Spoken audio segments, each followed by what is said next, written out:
Lévy, sans interdit à 8h11 sur Sud Radio. Bonjour Elisabeth Lévy. Bonjour Patrick, bonjour Laurie, bonjour à tous. Alors avant de parler de MeToo, un collectif de féministes qui a mis Julien Bayou sous surveillance. C'est ce qu'on a appris ces derniers jours.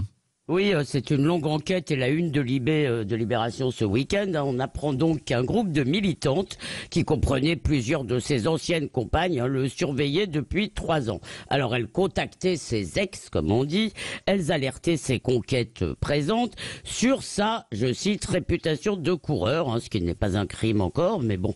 Elles échangeaient des informations très privées sur des groupes WhatsApp. Certaines évoquaient leur rupture douloureuse, d'autres racontaient avoir été manipulées, prédatées, comme elles disent dans leur langue atroce. Et écoutez, elles s'étaient baptisées les loups Valfa, tout un programme. Et leur but était bien de faire tomber l'élu écologiste. Mais attention, Sandrine Rousseau dit qu'elle n'était pas au courant.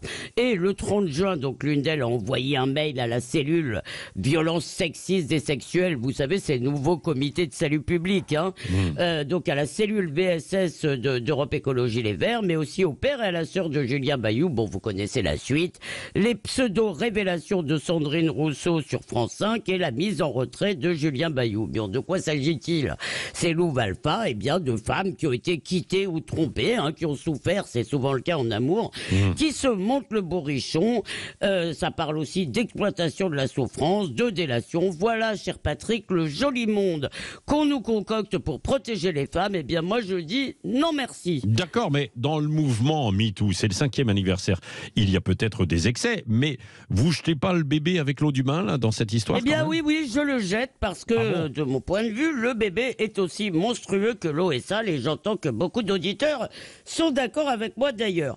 Alors d'abord, MeToo, c'est un peu fondé sur un mensonge, et le mensonge, avant, c'était l'ombre, l'obscurité, on ne faisait rien pour les victimes, c'était la grande nuit des femmes.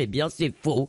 Bien sûr, la justice était et est toujours imparfaite, comme d'ailleurs pour tous les crimes et délits, mais bien sûr, des hommes étaient jugés et condamnés pour des violences, des viols, des agressions. Donc, dire qu'on ne faisait rien, c'est juste une réécriture.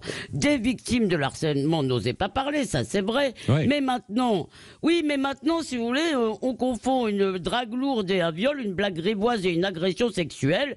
Et moi, je crois qu'il faut plutôt encourager les victimes à parler à la justice. Les femmes ne sont pas des petits enfants à la fin.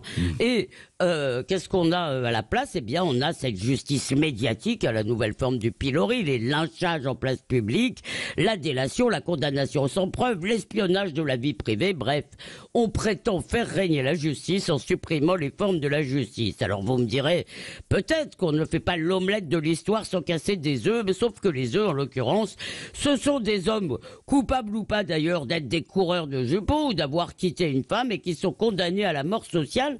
Mais les victimes, les œufs qu'on casse, donc, ce sont aussi les femmes transformées en victimes éternelles, qui seraient incapables soit de mal se conduire, soit de se défendre. Alors oui, on va célébrer de toutes parts bruyamment les 5 ans de la merveilleuse révolution MeToo, mais je crois que ce que nous vivons, ce ne sont pas les excès de MeToo, des dérapages, c'est sa vérité profonde, son aboutissement logique, et ça, Patrick, ça s'appelle la terreur.